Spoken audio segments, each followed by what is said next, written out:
Assalamualaikum warahmatullahi wabarakatuh. Innal hamdalillah nahmaduhu wa nasta'inuhu wa nastaghfiruh wa na'udzu billahi min shururi anfusina wasayyiati a'malina. May yahdihillahu fala mudhillalah wa may yudlilhu fala hadiyalah. Wa asyhadu an la ilaha illallah wahdahu la syarikalah wa asyhadu anna Muhammadan abduhu wa rasuluh. Allahumma shalli ala Muhammad wa ala ali Muhammad. Allahumma anfa'na bima 'allamtana wa 'allimna ma yanfa'una wa zidna ilma. Ma'asyiral muslimin rahimani wa rahimakumullah. Melanjutkan pembacaan kitab Bulughul Maram karya Al-Hafidz Ibnu Hajar Asqalani rahimahullah ta'ala. Masih di kitabus shalah, penulis membawakan hadisnya Abu Hurairah, semoga Allah meridainya. Beliau berkata Rasul sallallahu alaihi wasallam, at-tasbihu lirijal wa tasfiqu linnisa. Kata Nabi, tasbih itu untuk laki-laki, tasfiq, tepuk tangan, itu untuk perempuan. Apa maksudnya hadis ini? Ketika mengingatkan imam yang keliru. Jadi misalkan sholat berjamaah, imam keliru, maka laki-laki mengingatkannya dengan subhanallah. Kalau perempuan itu dengan tepuk. Dengan tepuk. Tapi kalau misalkan tepuk itu pun tidak menjadikan sang imam menyadari kesalahan, maka boleh perempuan itu juga dengan mengucapkan subhanallah.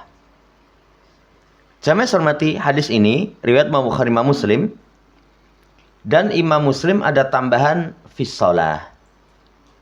Apa pelajaran dari hadis ini? Pertama, mengingatkan orang yang keliru dalam sholat. Itu sunnahnya bagi laki-laki subhanallah. Bagi perempuan tepuk. Dan ini sudah pernah kita sampaikan.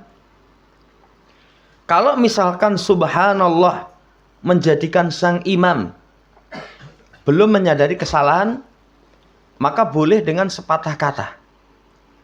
Pernah kejadian, harusnya ruko, sujud. Makmum, subhanallah.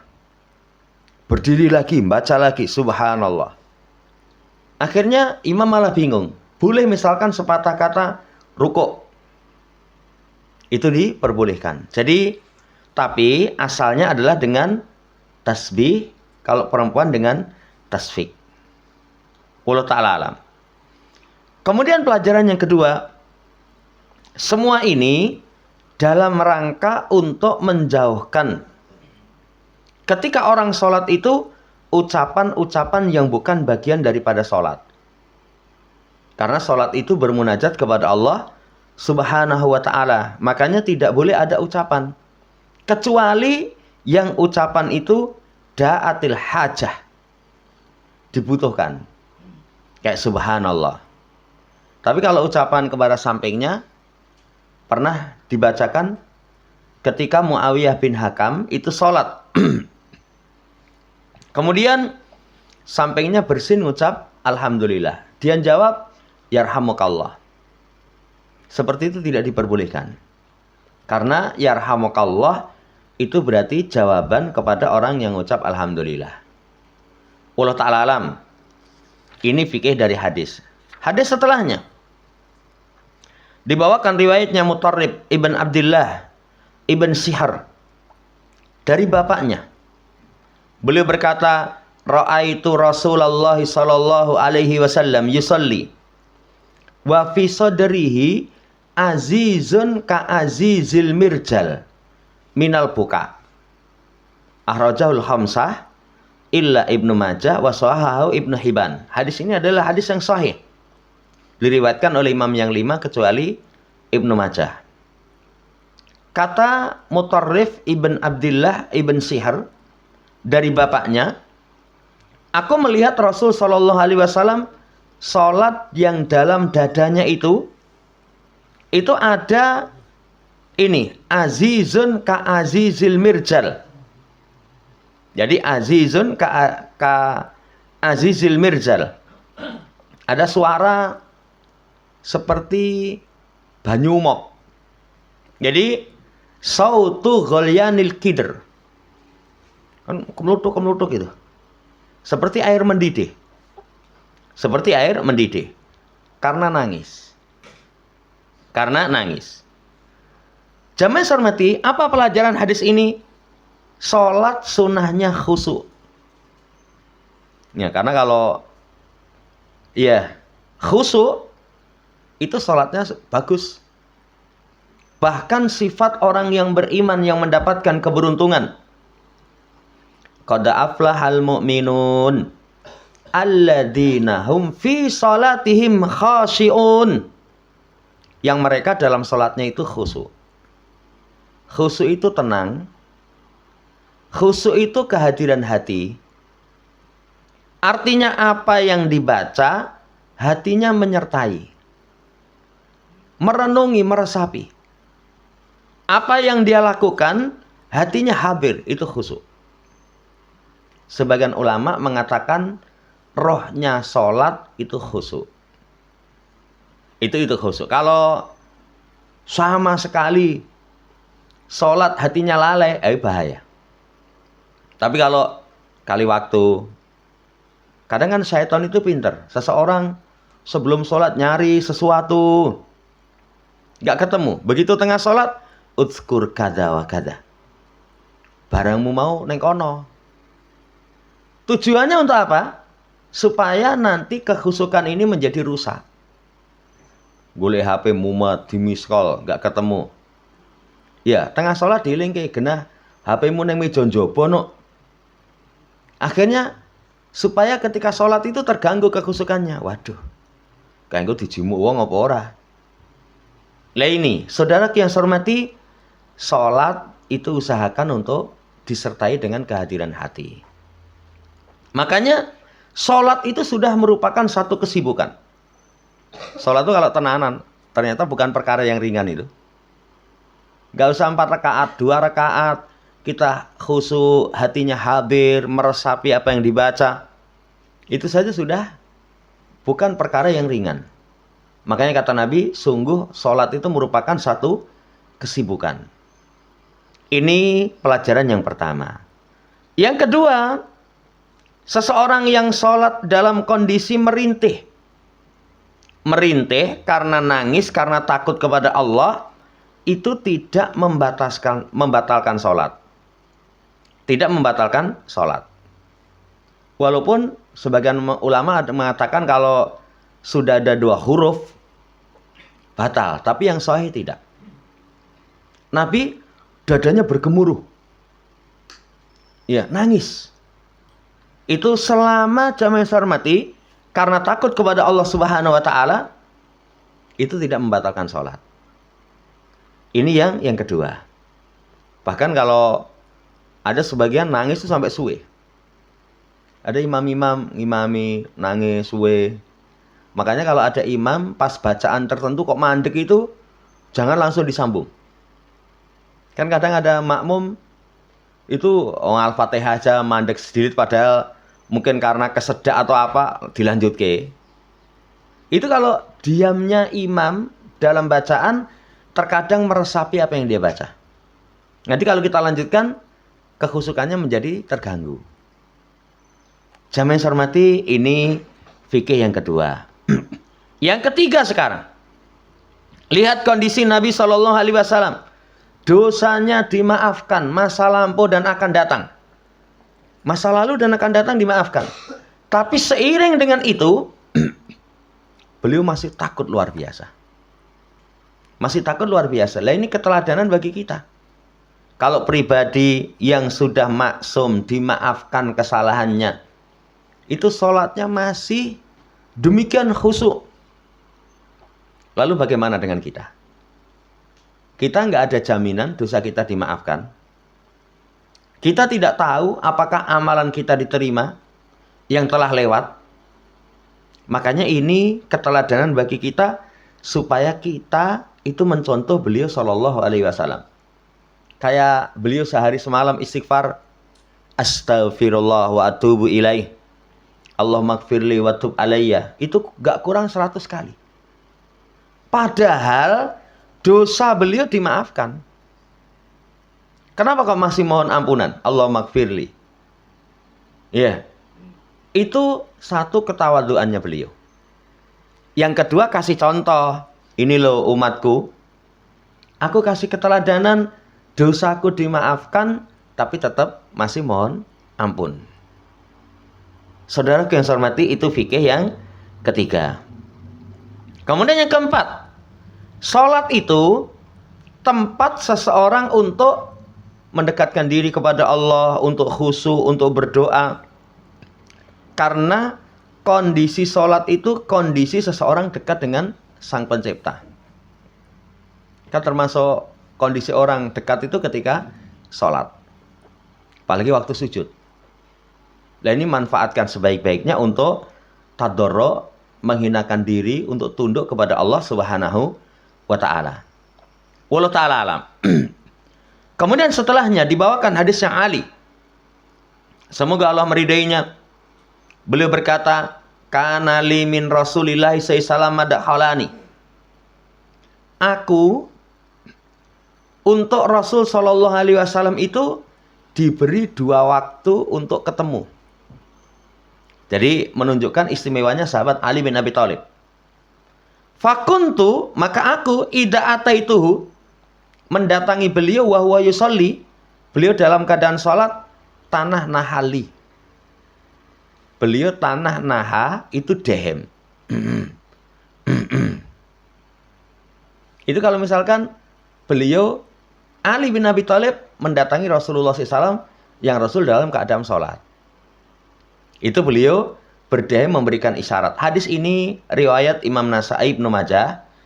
Dari sisi kesahihan itu mukhtalifun fih, diperselisihkan. Sebagian ulama menghasankan, sebagian ulama melemahkan. Taruhlah kita sependapat dengan ulama yang menghasankan. Berarti hadis ini sebagai hujah.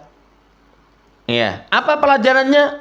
Pertama, hubungan Ali radhiyallahu ta'ala anhu dengan Nabi kita Muhammad SAW itu silatun qawiyah. Hubungan yang sangat kuat. Pertama, anak paman. Ali bin Abi Thalib. Abu Thalib paman Rasulullah SAW dan termasuk paman yang luar biasa andilnya dalam perjuangan Nabi SAW.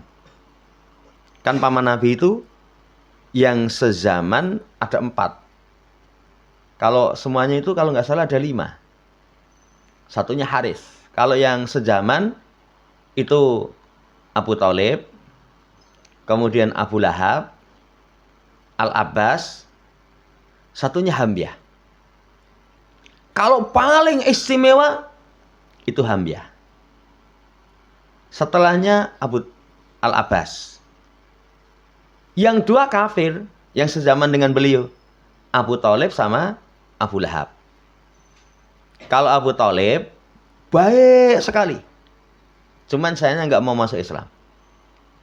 Tapi kalau Abu Lahab jahatnya luar biasa. Sampai diturunkan satu surat yang itu dibaca sampai hari kiamat. Tabbat yada abi lahabi wa tab. Nah, Ali itu anak paman Nabi yang jasanya kepada perjuangan Nabi luar biasa. Kemudian yang kedua, itu menantu beliau. Menantu beliau. Kan istri dari Fatimah radhiyallahu ta'ala anha. Fatimah ini putri Nabi yang paling mirip dengan Rasulullah SAW. Gaya bicaranya, gaya jalannya, itu Fatimah radhiyallahu ta'ala anha. Kuat sekali ini hubungannya. Demikian pula termasuk sahabat yang khusus awal masuk Islam dari kalangan pemuda.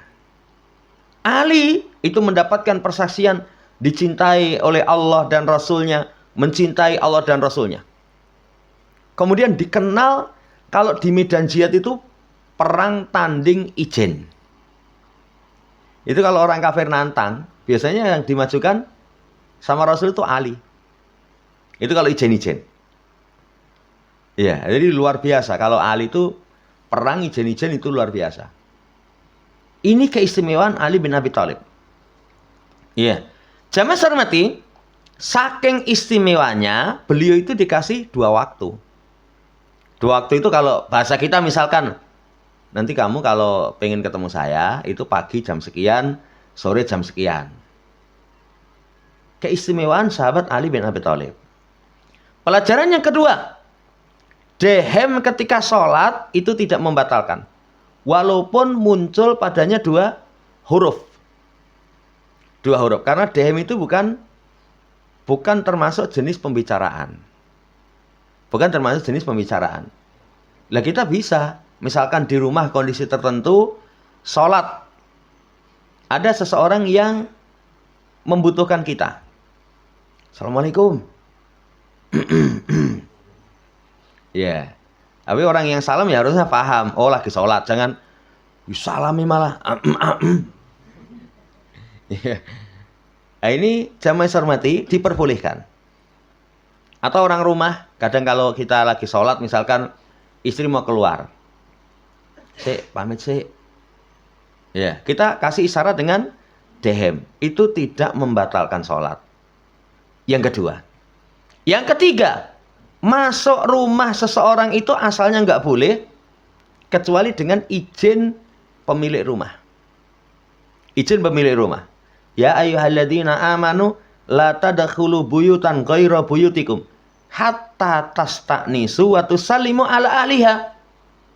Dalikum khairul lakum la'allakum tadakkarun. Wahai manusia, wahai orang yang beriman, jangan masuk rumah yang bukan rumah kalian sampai minta izin mengucapkan salam. Berarti asalnya masuk rumah yang bukan rumah kita, minta izin ucapkan salam. Tanpa seizin nggak boleh. Kalau tidak ada izin tidak diperbolehkan. Kadang orang saking akrabnya bledang-bledeng. Boleh kalau di kampung. Di kampung itu kadang ya namanya orang nggak paham agama. Ya dulu kalau di Tawangmangu itu tonggo itu assalamualaikum itu sekon dapur. Ya karena kan kalau pas istri di situ gedandapan. Iya, ini karena apa? Nggak paham. Tapi kalau sudah paham, lonwun. Orang paham itu ngucap salam saja, minta izin itu misalkan pintu langsung samping kanan kiri. Jadi bukan di depan pintu pas. Karena ada kalanya ketika di depan pintu pas buka pintu ada sesuatu yang tuan rumah tidak ingin kelihatan, jadi kelihatan. Tidak ingin kelihatan misalkan keluarga yang perempuan atau misalkan aib-aib yang bersifat pribadi. Kadang kan rumah semrawut itu bagi orang tertentu, wah nggak pengen dilihat orang, nggak pengen dilihat orang. Misalkan seperti itu pun ketika salam minta izin kalau adabnya samping kanan atau samping kiri. Begitu dipersilahkan masuk baru masuk. Tapi kalau orang nggak punya adab malah dikomentari. Omahmu kayak kandang ini kita. Ya urung mlebus malah komentarnya nggak baik. Ya, jamaah hormati, ini masuk rumah ya walaupun itu akrabun nas, manusia paling dekat itu tidak diperbolehkan kecuali dengan minta izin. Kecuali dengan minta izin. Wallahu ta'ala alam, ini fikih yang ketiga. Fikih yang keempat, izin masuk rumah itu kadang secara lafaz, kadang secara uraf. Kalau secara uraf misalkan Assalamualaikum, Waalaikumsalam. Wah, gede saya Waalaikumsalam itu kono wis kasih isyarat suruh masuk misalkan. Itu secara uraf. Tapi kalau secara lafaz mlebu sik. Perintahkan masuk. Kalau nggak diperintahkan masuk, ya jangan. Ini fikih yang keempat. Fikih yang kelima, sunnahnya menyambung kekerabatan dan teman. Jadi sama teman, sama kerabat itu disambung dengan saling mengunjungi, berkumpul. Ya, berkumpul. Hal yang seperti itu bisa menjadikan semakin kuat ikatan persaudaraan. Ikatan persaudaraan. Karena kalau kita nggak pernah berkunjung, ya, ada itu kapan itu orang punya kerabat, biasanya moro ramoro. Padahal nggak datangnya itu karena satu keperluan. Kalau orang yang nggak paham disuudoni itu, saya belas rangi toy. Apa geding sama saya? Nanti akan muncul suudon. Makanya sunnahnya ada hubungan. Ada hubungan. Walaupun sekedar misalnya telepon, pripun kabari. Alhamdulillah le apik. Nggih pun nggih Pakde. Lah telepon sedilit men. Niki nyilih HP-ne kanca. Ya. Hanya sesaat seperti itu tidak mengapa. Itu sudah cukup menyambung. Kemudian hendaknya ketika berkunjung itu waktunya waktu yang tepat. Waktu yang tepat itu jangan waktu-waktu yang itu nanti mengganggu orang yang dikunjungi. Ya, orang yang dikunjungi. Kakak saya itu kalau jam istirahat itu jam 2. Jadi esok ini ke pasar belanja persiapan masak. Nanti jam 2 itu turu. Ya, kadang wis meling jam 2 jadwalku turu. Kadang kita karena satu keperluan mangkat itu saya neng kono gur sedilit. Apa meneh wis isyarat delok jam itu. Delok jam. Kan kadang kalau wong Jawa ngomong ndang mulih arep turu. Enggak enak. Itu sudah kasih isyarat. Lah berkunjung pun juga begitu. Di masa Nabi SAW itu ada sebagian berkunjung ke tempat Nabi itu ngepaske makan siang. Ngepaske makan siang. Kan ada masyarakat tertentu misalkan makan siang itu jam 12. Pokoknya morone jam 12 kurang seperempat. Linggo sedilit waktu ini madang ben dijak. Iya. Itu sampai turun ayat itu. Inna dalikum kana yu'din nabi fayastahyi minkum wallahu la yastahyi minal haqqi. Sesungguhnya seperti itu mengganggu Nabi. Lah Nabi itu kondisi berkaitan dengan makanan kadang kurang itu. Kan setelah pindah ke kota Madinah tidak pernah kenyang 2 hari 2 malam berturut-turut dari roti yang enak, nggak pernah. Lah kadang, waduh, pas kayak gini, awalnya Nabi itu kan pakaian, orang diwai piye, diwai ra cukup. Sampai kadang ketika diundang itu sudah selesai, wah santai-santai di situ. Padahal Nabi ada keperluan yang lain. Nabi malu mengingatkan, Allah tidak malu dari kebenaran. Berarti kunjungan itu pun, jamaah hormati, dipaskan waktunya. Dipaskan waktunya. Makanya baik kalau orang berkunjung, nelpon dulu. Besok jam sekian itu ada longgar apa enggak? Saya longgar. Ya, cuman ini tuh nanti setelah asar ada perlu. Silahkan. Silahkan. Jamaah hormati, ini fikih dari hadis. Kemudian fikih dari hadis, sunnahnya sholat sunnah di rumah. Sunnahnya sholat sunnah di rumah. Afdhalu sholah fi baitihi ilal maktubah. Kata Nabi, seutama-utama sholat seseorang itu di rumahnya, kecuali yang wajib. Kalau wajib jamaah ke masjid. Tapi kalau sholat sunnah, utama di rumah. Kenapa utama di rumah? Pertama, lebih terjaga keikhlasan. Yang kedua, rumah yang dipakai ibadah itu mendatangkan barokah. Makanya utamanya sholat sunnah dilakukan di rumah. Nanti rumah yang dipakai ibadah itu menjadikan rumah itu bercahaya. Ayuhan nas sholu fi buyutikum, kata Nabi, manusia sholatlah di rumah kalian kecuali sholat yang wajib. Kalau sholat yang wajib itu berusaha 5 waktu berjamaah di masjid. Wallahu ta'ala alam, kandungan dari hadis. Kemudian setelahnya dibawakan hadis Ibnu Umar. Semoga Allah meridai keduanya. Beliau berkata, qultu li Bilal, kaifa ra'aitan Nabi sallallahu yaruddu alaihim hina yusallimuna alaihi wa huwa yusalli. Aku berkata kepada Bilal, lihat semangatnya Ibnu Umar kepada ilmu. Bilal, bagaimana kamu lihat Nabi menjawab salam ketika beliau dalam keadaan sholat? Yaqulu hakada. Kata Bilal, beliau bentangkan dua telapak tangannya.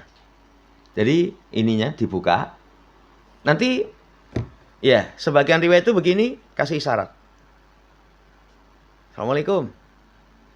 Boleh kasih isyarat dengan ininya dibuka. Ya. Wallahu ta'ala alam. Riwayat Abu Dawud, Tirmidzi, sanad hadisnya sahih. Pelajaran dari hadis, ketika orang dalam kondisi sholat mendapatkan salam, maka menjawab salamnya itu dengan isyarat tangan. Karena kalau dijawab Assalamualaikum, Waalaikumsalam, ya sholatnya bisa batal. Karena itu percakapan kepada sesama manusia. Kalau orang sholat nggak boleh ada percakapan kepada sesama manusia. Yang kedua, menunjukkan hadis ini, isyarat dalam sholat itu tidak membatalkan. Makanya nanti kalau butuh isyarat dalam sholat, itu boleh dilakukan. Boleh dilakukan. Contoh isyarat dengan kepala. Dengan kepala itu misalkan anak ngomong, ayah, jeruk duit di dompet ambil ya. Kita lagi sholat. Ya, kasih isyarat mantuk. Bareng bar salam, dompetnya ditilii, jimu 100.000. Jimu akeh men, lah Pak mau mantuk. Ya. Ini isyarat dengan kepala misalkan. Atau anak. Kadang anak ketika sholat rame, kita kasih isyarat. Kasih isyarat. Itu zaman hormati diperbolehkan. Dan isyarat bukan termasuk perkara yang membatalkan sholat. Kemudian, dari hadis ini juga ada pelajaran. Gerakan yang sedikit karena kebutuhan tidak membatalkan sholat. Karena gerakan yang di luar sholat dilakukan dalam sholat, itu nanti para ulama katakan terbagi menjadi beberapa. Pertama, wajib. Kapan gerakan wajib? Kalau orang salah kiblat. Kita sholat di sini marep ngalor.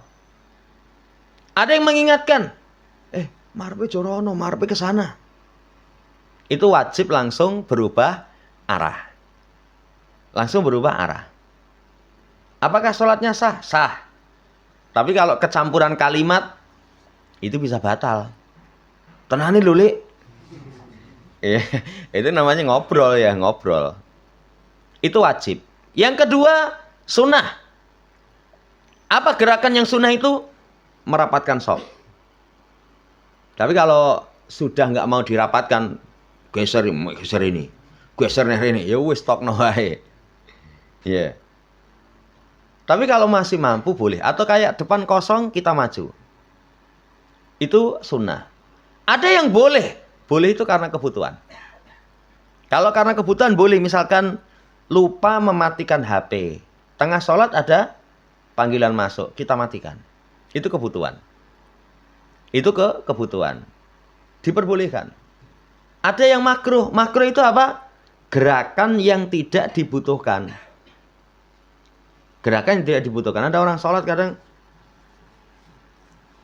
ya, orang ngelus-ngelus jenggot. Ya, kalau nggak ngelus jenggot ada yang pokoknya nggak dibutuhkan. Itu makruh. Lah yang haram itu kalau di luar sholat memandang dia tidak sholat. Walaupun mungkin kayak sholat ono WA masuk didelok. Setelah itu dia balsi LGSHLT. Itu orang di sana, oh lagi sholat balsi WA. Itu bisa membatalkan sholat. Wallahu ta'ala alam, ini yang ketiga. Yang keempat, boleh salam kepada orang yang sholat. Boleh. Ya, itu diperbolehkan. Kemudian, pelajaran seterusnya, apa itu? Bagusnya akhlak Nabi. bagusnya akhlak Nabi itu sampai kondisi sholat, ada orang yang mengucapkan salam, beliau kasih isyarat. Beliau kasih isyarat. Akhlaknya Nabi SAW luar biasa. Kemudian juga wajibnya membalas salam. Wa idza khuyitum bi tahiyatin fahayyu bi ahsana minha aw rudduha. Kalau kalian dihormati dengan satu penghormatan, balas yang lebih baik atau semisalnya. Itu wajib menjawab salam. Kecuali orang-orang yang tidak diperbolehkan kita jawab salamnya. Misalnya dikandani, amalanmu syirik, ngayal. Kuwi kandani itu syirik, bisa menjadikan amalanmu hapus, ngayal. Hajar, nanti ada pembahasan hajar. Boleh. Salam meneng wae. Ya, tapi kalau enggak, asalnya wajib menjawab salam. Kemudian sunnahnya mengunjungi Masjid Quba. Jadi sholat di masjid itu, termasuk masjid yang istimewa itu masjid selain Al-Haram, kemudian Nabawi, selain Al-Aqsa, itu diantara yang istimewa Masjid Quba. Nabi SAW itu beliau mengunjungi Masjid Quba. Kemudian sholat di dalamnya. Wallahu ta'ala alam, ini kandungan hadis. Kemudian hadis setelahnya, Rasulullah SAW, beliau sholat dalam keadaan membawa Umamah binta Zainab. Jadi itu beliau sambil gendong Umamah. Kalau sujud diletakkan. Kalau berdiri itu digendong. Sementara beliau kondisinya mengimami kaum muslimin di masjid. Ini hadis riwayat Imam Bukhari, Imam Muslim. Apa pelajarannya? Tadi sama. Gerakan dalam sholat itu kondisi tertentu dibolehkan. Imam ataupun makmum. Dengan tadi kita sebutkan ada 5 rincian tadi. Yang kedua, boleh menyentuh atau membawa anak. Membawa anak. Hukum asalnya itu tidak najis. Tidak najis. Itu ketika dalam sholat. Demikian pula tawaduknya Nabi. Nabi itu memiliki kasih sayang luar biasa kepada anak kecil. Sayang. Itu sholat rewel digendong. Boleh. Itu diperbolehkan. Makanya kalau orang tua bawa anak ke masjid, anaknya rewel, itu ya digendong. Gendong isi nangis, mending dia sendiri batalkan. Jangan sampai mengganggu yang lain. Ya. Saya pernah sholat hari raya. Wah, anak itu nangis tuh mulai rakaat pertama. Itu rameneng. Kayaknya digendong itu rameneng. Bengok-bengok salah pangan itu keberbekan. Iya. Sampai saya mau surat Al-Ikhlas. Jadi kalau orang, aduh piye ini. Kan mengganggu sekali. Itu diperbolehkan. Menunjukkan akhlak Nabi SAW luar biasa. Demikian pula, anak dibawa masuk masjid itu boleh. Dengan catatan, idalam yahsul minhum adiyatan lil musallin. Jika tidak membawa gangguan kepada orang yang sholat. Melalaikan dari sholat. Menjaga kebersihan masjid dan najisnya. Boleh. Ya, tapi kalau mengganggu orang sholat, ya kita harus ingatkan. Siapapun melihat anak, makanya kalau ke masjid, kita terlambat, ada anak yang gojek, itu ingatkan. Ya, curame. Saya yang kemarin tuh singsot. Singsot itu dalam syariat itu nggak boleh. Itu ibadahnya orang musyrik di Masjidil Haram. Muka awat tasdiyah, tepuk tangan sama siulan. Tepuk tangan itu dalam syariat kita nggak boleh. Kecuali, tadi contohnya, wanita mengingatkan imam. Siulan, nggak boleh. Tidak diperbolehkan. Ada ini pas sholat itu nebutnya singsot. Waduh, piye ini. Terus, rampung itu mau tak ingatkan, banyak yang masbuk. Nanti tuas keganggu, akhirnya wis saya. Belum sempat tak ingatkan. Nah itu kalau di masjid, seperti itu kita ingatkan. Makanya, anak, ya, kalau misalkan nanti, misalkan nanti butuh untuk diingatkan, diajak ke masjid boleh, tapi betul-betul diperhatikan. Wallahu ta'ala alam. Kemudian hadis ini juga saya hormati, ya selesai ini pelajaran yang bisa diterangkan berkaitan dengan hadisnya Umamah. Ini dulu. Oh, satu pembahasan lagi. Ini terakhir ini, hadis di bab tentang surutus sholah. Membunuh 2 yang hitam dalam sholat. Jadi kalau seorang sholat, di situ ada kalajengking dan ular, itu boleh dibunuh. Jadi sunnahnya 2 yang hitam, ular hitam. Karena ada ular yang selain hitam. Kenapa ular yang hitam? Ini ternyata sing bahaya. Ya, itu boleh dibunuh. Walaupun dalam pembunuhan itu misalkan butuh gerakan. Kalau kita pas sholat ngarepe ono kobra, kobrane wis ngene. Ya, siap-siap matuk, itu boleh kita bunuh. Ini kalau bengok-bengok, mati kowe.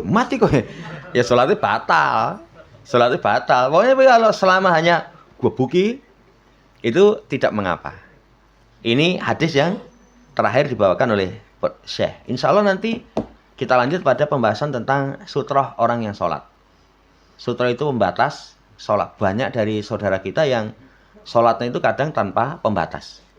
Demikian, kurang dan lebihnya mohon dimaafkan. Sebelum ditutup, ada yang tanyakan?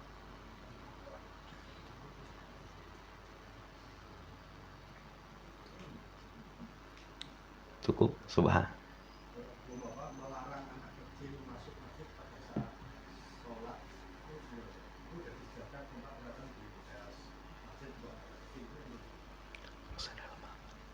Jadi kalau memang mengganggu, itu nggak boleh. Jadi asalnya anak kecil itu waktunya sholat, nggak diajak ke masjid kalau mengganggu. Ya, itu asalnya seperti itu. Kalau dikasih tempat tersendiri, malah gojekan rame nanti. Di luar. Makanya ada sebagian nanti sing tua depan, sing anak kecil di tengah. Oh, itu tambah rame. Tambah rame. Jadi masalahnya ketika itu mengganggu sholat. Kalau tidak mengganggu, berarti boleh. Berarti diperbolehkan. Wallahu ta'ala alam. Ya. Cuman ini banyak dari saudara kita yang kurang perhatian.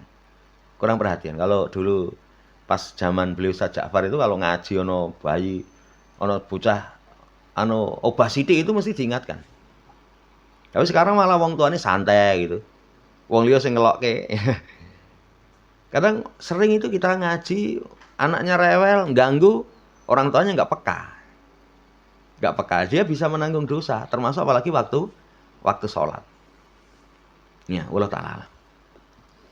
Subhanakallahumma rabbana bihamdika, asyhadu an la ilaha illa anta, astaghfiruka wa atubu ilaik. Assalamualaikum warahmatullahi wabarakatuh.